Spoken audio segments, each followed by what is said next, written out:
sungguh bersyukur Engkau mau lahir di dunia ini. Kami bersukacita menyambut kelahiran-Mu. Tuhan, saat ini kami akan mengikuti ibadah. Tuhan yang hadir di tengah-tengah kami, menolong kami untuk bisa mengikuti ibadah ini dengan baik. Kami boleh memuji Tuhan dengan sukacita. Terima kasih Tuhan, dalam nama Yesus kami berdoa. Amin. Adik-adik, tentu kita senang merayakan Natal, hari kelahiran Yesus, kedatangan Yesus ke dunia ini. Kita yang sebelumnya dibelenggu oleh kegelapan dosa, akhirnya diselamatkan, ditebus oleh Yesus yang adalah terang dunia. Yesus menerangi kita, menuntun kita ke jalan yang benar, dan menolong kita untuk menjadi anak-anak Tuhan yang disayanginya. Mari kita berdiri, kita mengangkat satu pujian, He is the light.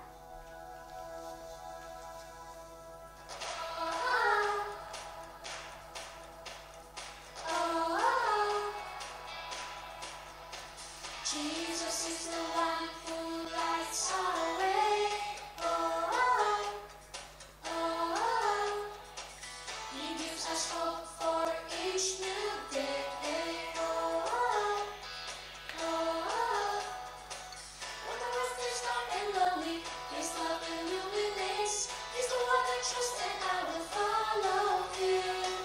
He is the light that breaks through the darkness. Follow His lead and light it up, light it up.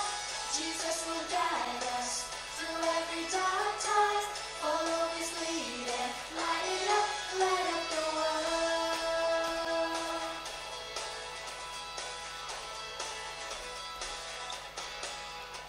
Jesus is the one who lights our way. Oh, oh, oh. He gives us hope for each new day. Oh, oh, oh. When the world feels dark and lonely, His love illuminates. He's the one I trust and I will follow Him. He is the light that breaks through the darkness. Follow His lead and light it up, light it up. Jesus will guide us through every dark time. Follow His lead and light it up, light up the world. I'm gonna follow Jesus. I'm gonna follow Jesus wherever He will lead me. I'm gonna follow Jesus all the way. I'm gonna follow Jesus wherever He will lead me. I'm gonna follow Jesus all the way. He is the light that breaks through the darkness. Follow His lead and light it up, light it up. Jesus will guide us through every dark time. Follow His lead and light it up, light up the world. Light up the world. Light up the world. Adik-adik, kasih Yesus buat kita wonderful, sangat luar biasa. Yesus yang adalah Raja, rela datang ke dunia, menjadi manusia, supaya kita bisa mengenal Yesus, supaya kita bisa percaya kepada Yesus dan diselamatkan dari dosa. Itulah bukti Yesus begitu sayang sama kita. Kita mau bersyukur untuk kasih Yesus yang luar biasa. Kita menyanyikan lagu Dia Lahir Untuk Kami.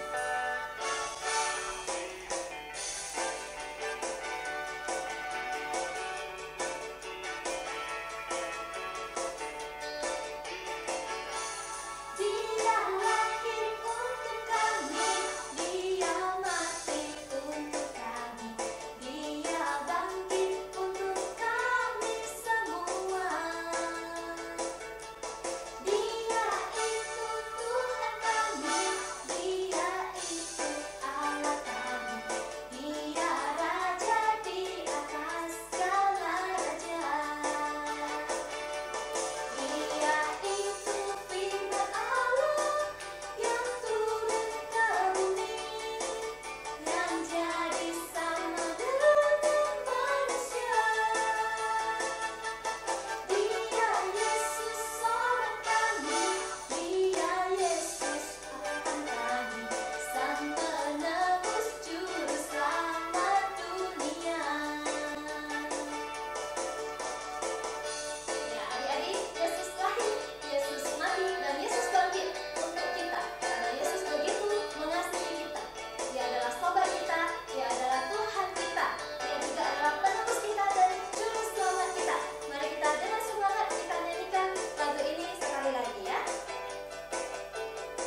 Halo anak-anak, salam kenal ya. Nama saya Lause Piklik. Merayakan Natal tahun ini, Lause mau mengajak anak-anak merayakannya dengan cara baru.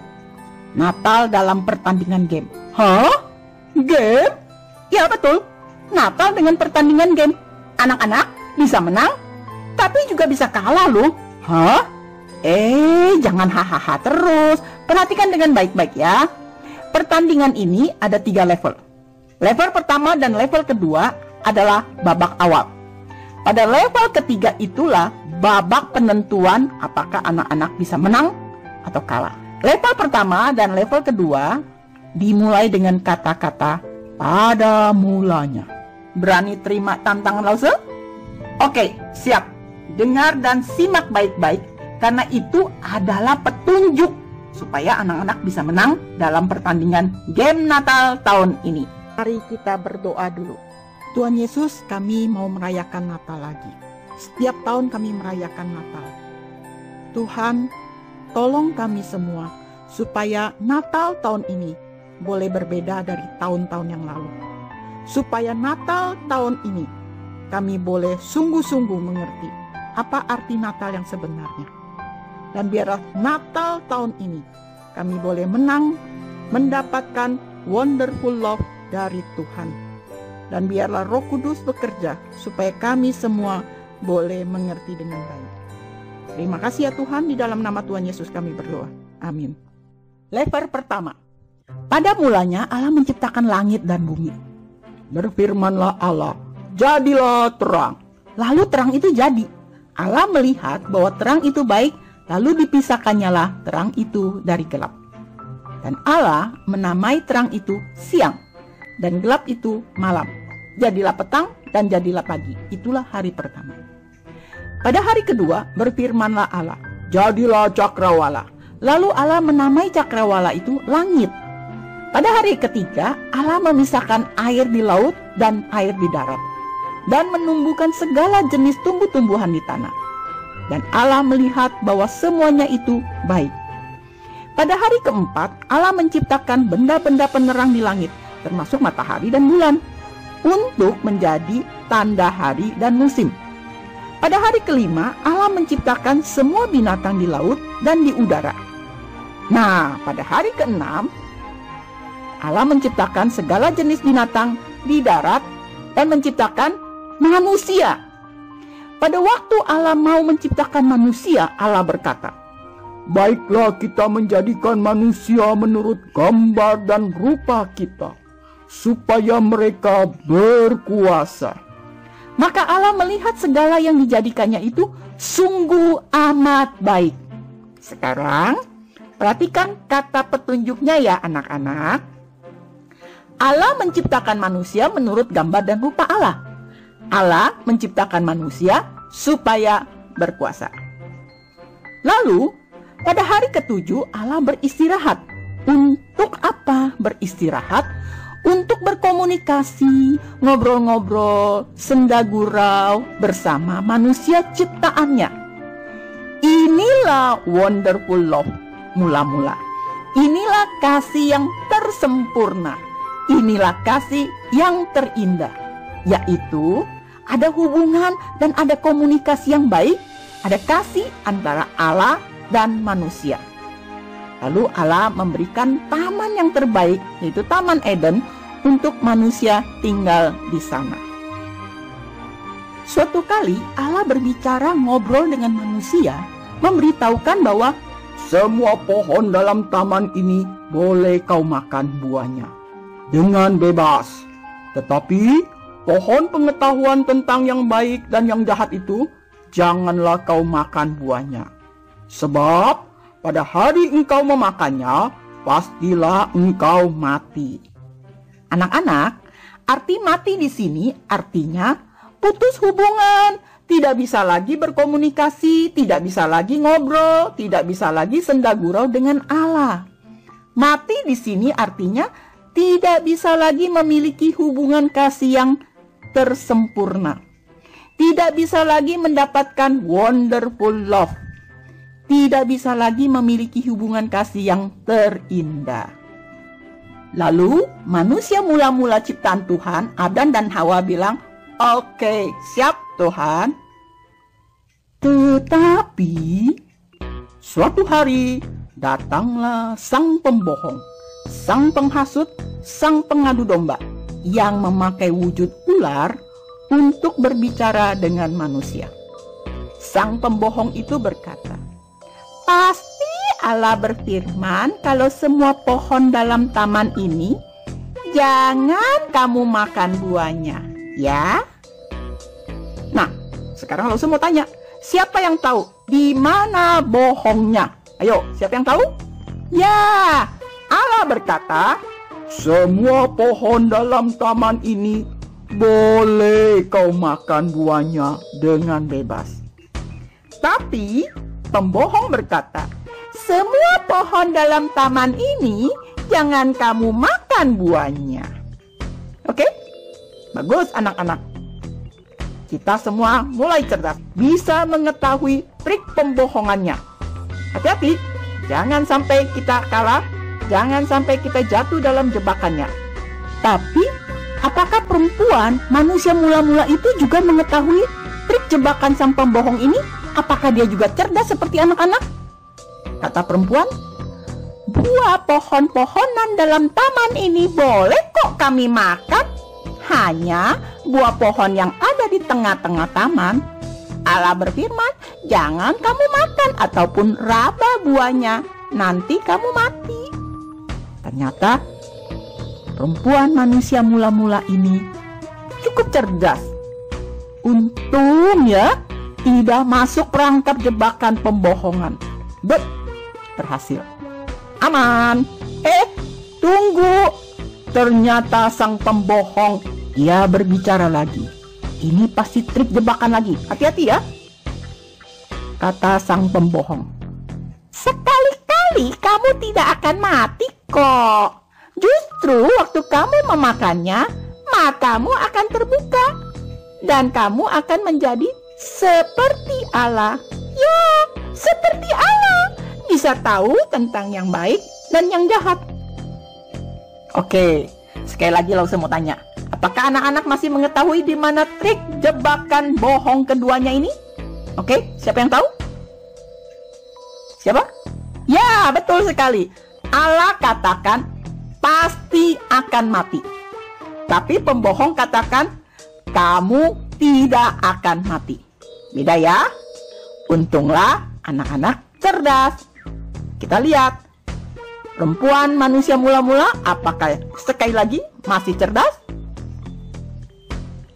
Perempuan manusia mula-mula itu lalu melihat bahwa buah pohon itu baik untuk dimakan. Kelihatannya sedap. Pohonnya menarik hati karena memberi pengertian. Waduh. Oh no. Lalu perempuan manusia mula-mula itu mengambil buahnya dan dimakannya. Gawat. Lalu memberikannya ke suaminya. Oh no. Dan suaminya pun memakannya. Wah. Apa yang terjadi dengan pertandingan level pertama ini? Kekalahan. Manusia pertama kalah. Kekalahan ini disebut dosa. Dosa artinya tidak lakukan sesuai apa yang Allah kehendaki. Anak-anak, sejak saat kekalahan itu, putuslah hubungan komunikasi Allah dengan manusia mula-mula. Sejak saat itu, semua anak cucu cicit manusia mula-mula juga putus hubungan komunikasi kasih Allah. Sejak saat itu, kita, Lause, anak-anak, papi, mami, semua orang yang kita kenal, semua orang yang tidak kenal, semua manusia juga dikatakan telah berdosa. Tidak bisa lagi memiliki hubungan komunikasi kasih Allah yang tersempurna. Wonderful love tidak bisa kita dapatkan lagi.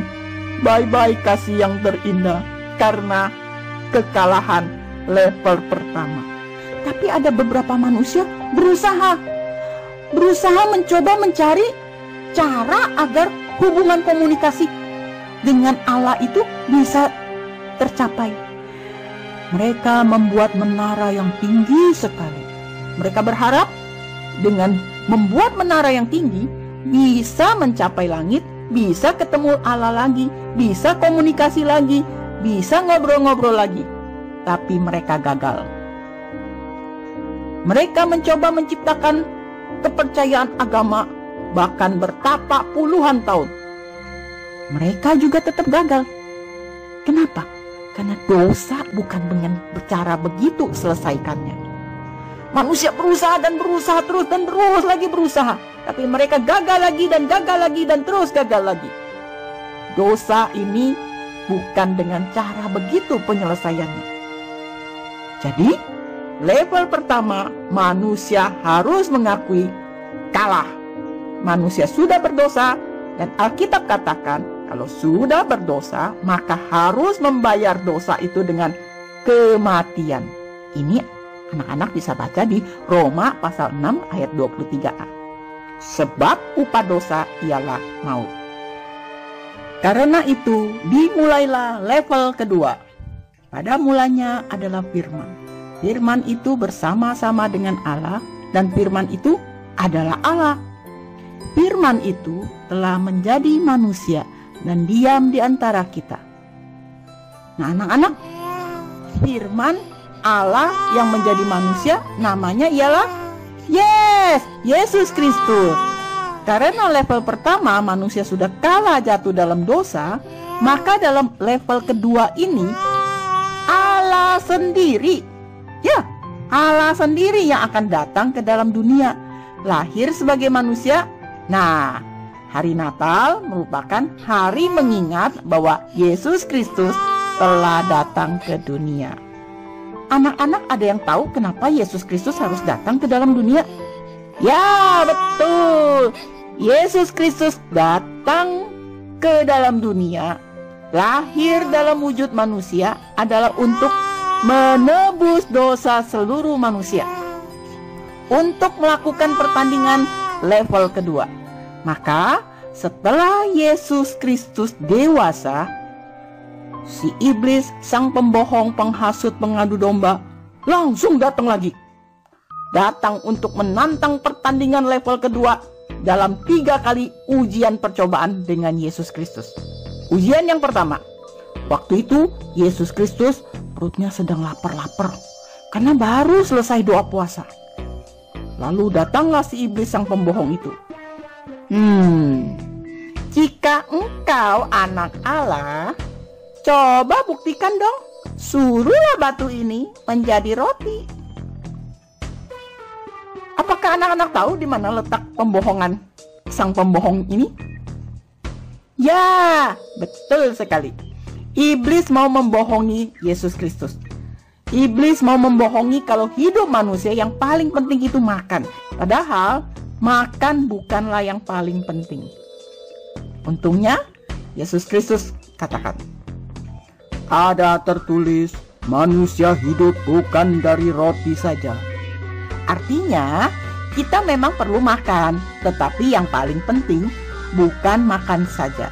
Nah, lalu iblis sang pembohong tidak mau kalah begitu saja. Dia langsung coba lagi. Yesus Kristus dibawa ke tempat yang tinggi supaya bisa melihat semua yang ada di dunia ini. Semua kemewahan, kuasa, keindahan, kejayaan, dan lain-lain semua diperlihatkan. Lalu iblis sang pembohong berkata, jikalau engkau menyembah aku, seluruh itu akan menjadi milikmu. Oke anak-anak, siapa yang tahu apa trik pembohongan iblis kali ini? Ini agak susah loh, karena ada 2 pembohongan. Ya, trik bohong pertama adalah bahwa semua yang ada di dunia ini bukanlah milik iblis, melainkan milik Allah. Karena Allah lah yang menciptakannya. Ingat waktu level pertama? Pada mulanya Allah menciptakan langit dan bumi. Jadi pada mulanya bukan iblis yang menciptakan langit dan bumi, tapi Allah. Jadi Seluruh ini adalah milik Allah, bukan milik iblis. Trik bohong keduanya apa? Iblis bilang, kalau menyembah iblis, maka kita akan mendapatkan dunia dan seluruh isinya. Bohong. Karena kalau kita menyembah iblis, kita tidak akan mendapatkan dunia dan seluruh isinya. Lalu dapatnya apa dong? Ya dapatnya kebohongan saja. Makanya iblis itu disebut bapak pembohong. Kata Yesus, ada tertulis engkau harus menyembah Tuhan Allahmu dan hanya kepada Dia sajalah engkau berbakti. Bravo! Yesus melawan iblis dengan firman Tuhan. Good. Sudah berapa kali ya iblis gagal? Oke, sudah 2 kali iblis gagal. Kapok? Waduh, ternyata iblis belum kapok. Dia mau coba lagi.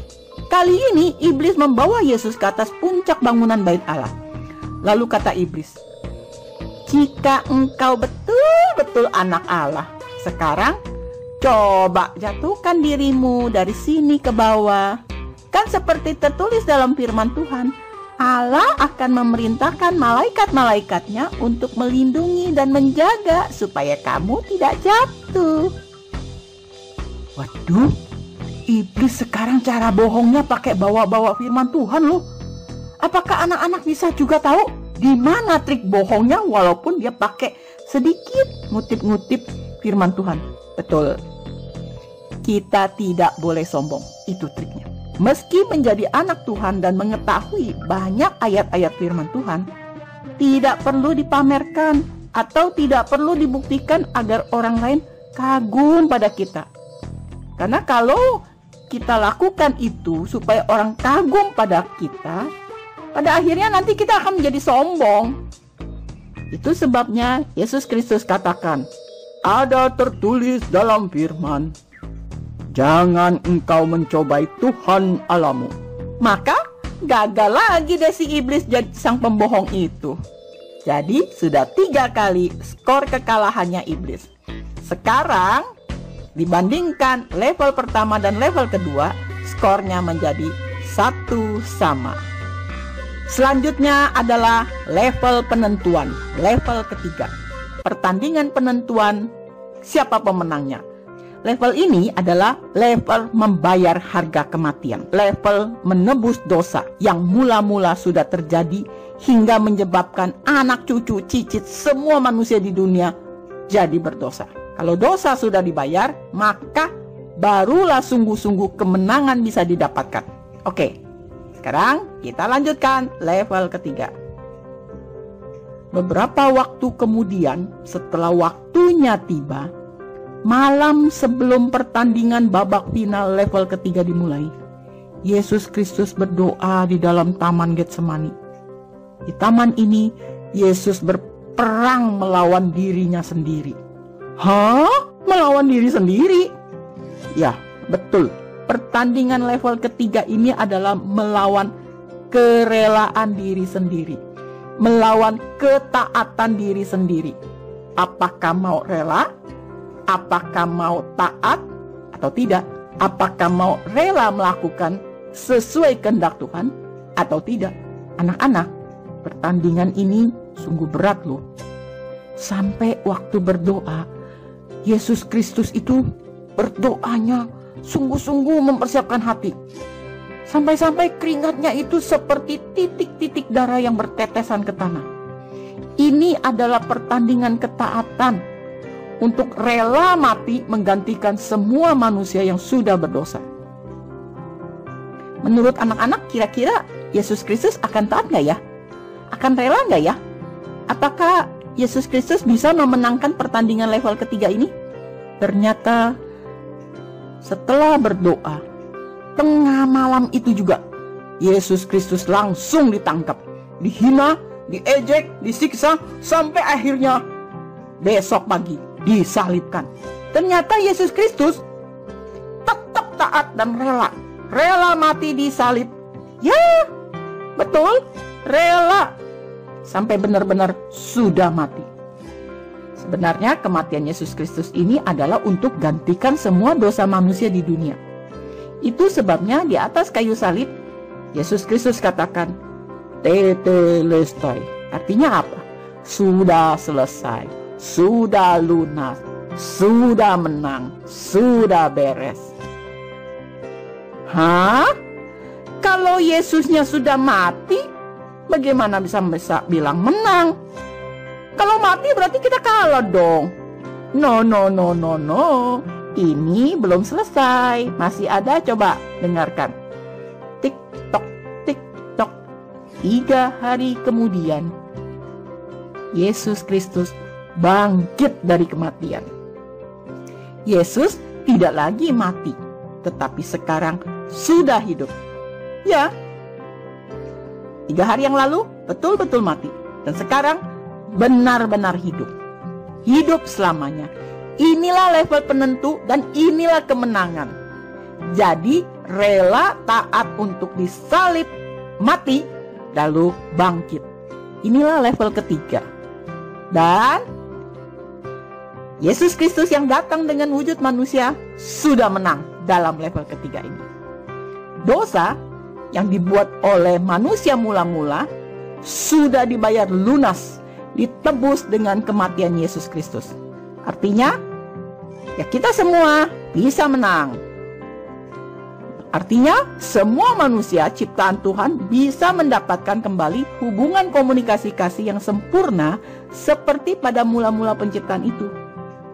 Artinya, wonderful love bisa didapatkan lagi oleh setiap manusia, bisa didapatkan lagi oleh anak-anak juga. Kita semua bisa dapatkan kembali wonderful love ini. Yohanes 3 ayat 16 katakan, karena begitu besar kasih Allah akan dunia ini, sehingga ia telah mengaruniakan anaknya yang tunggal, supaya setiap orang yang percaya kepadanya tidak binasa, melainkan beroleh hidup yang kekal. Dan Yohanes 1 ayat 12 katakan, tetapi semua orang yang menerima Yesus Kristus diberinya kuasa supaya menjadi anak-anak Allah, yaitu mereka yang percaya dalam namanya. Anak-anak, sepertinya kita menang loh. Asik. Hah? Kenapa ini? Ada apa nih yang salah? Ada apa yang belum beres? Ada apa ini yang belum pas? Hah? Anak-anak belum tentu bisa menang. Kenapa? Karena yang bisa menang hanyalah setiap orang yang percaya kepada Yesus Kristus. Hanya mereka yang percaya. Jadi yang bisa menang mendapatkan wonderful love hanya anak-anak yang rela mau percaya dan mau taat menjadi anak cucu cicit Tuhan Yesus saja. Yes. Kalau yang tidak mau percaya, ya masih jadi anak cucu cicit manusia mula-mula yang berdosa terus dan binasa nantinya, mati, tidak mendapatkan wonderful love kembali. Nah, anak, sekarang ternyata game pertandingan Natal ini ada di tangan anak-anak. Keputusannya ada padamu. Anak-anak, kalian yang saat ini sedang menonton, melihat, mendengar, kalianlah yang bisa membuat game pertandingan Natal ini menjadi menang selamanya atau tidak. Kalianlah penentunya. Kalianlah komandonya. Sekarang, bagaimana keputusanmu?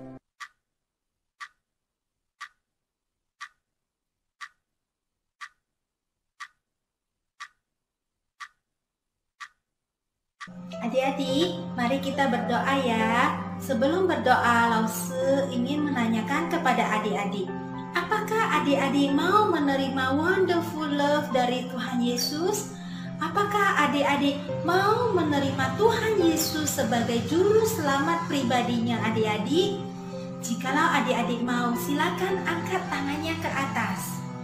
Ya, angkat tangannya ke atas. Puji Tuhan, puji Tuhan. Tuhan Yesus akan melihat tangan adik-adik yang terangkat ke atas. Lalu tanyakan lagi, apakah adik-adik mau menerima Tuhan Yesus sebagai juru selamat pribadi adik-adik? Jikalau adik-adik mau, silakan angkat tangannya ke atas. Ya, walaupun kita di depan HP, walaupun kita di depan layar televisi, tetapi Tuhan melihat tangan kita yang terangkat ke atas. Bagi adik-adik yang belum mengangkat tangannya ke atas, lalu tanyakan sekali lagi, apakah adik-adik mau menerima Tuhan Yesus sebagai juru selamat pribadi adik-adik? Jikalau mau, silakan angkat tangannya ke atas. Tuhan lagi menanti jawaban dari adik-adik. Tuhan melihat, ya puji Tuhan, puji Tuhan. Ya puji Tuhan. Puji Tuhan untuk adik-adik yang telah mengangkat tangan. Puji Tuhan. Ya, turunkan tangannya. Mari kita berdoa. Adik-adik mengikuti Lause berdoa ya. Tuhan Yesus, terima kasih. Tuhan telah melihat tangan kami terangkat ke atas. Tuhan juga telah melihat hati kami mau dan rela menerima Tuhan Yesus sebagai juru selamat pribadi kami, sebagai penyelamat kami, sebagai penebus kami. Terima kasih Tuhan, dalam nama Yesus kami berdoa. Amin. Sampai jumpa lagi adik-adik. Tuhan berkati.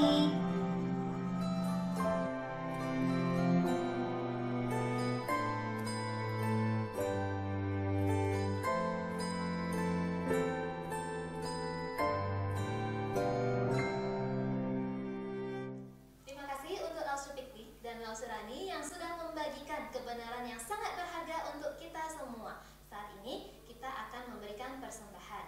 Adik-adik bisa minta tolong papa mama untuk memberikan persembahan dengan cara scan QR code yang ada di layar ini. Kita mau mempersembahkan yang terbaik untuk Tuhan. Mari kita menyanyi lagu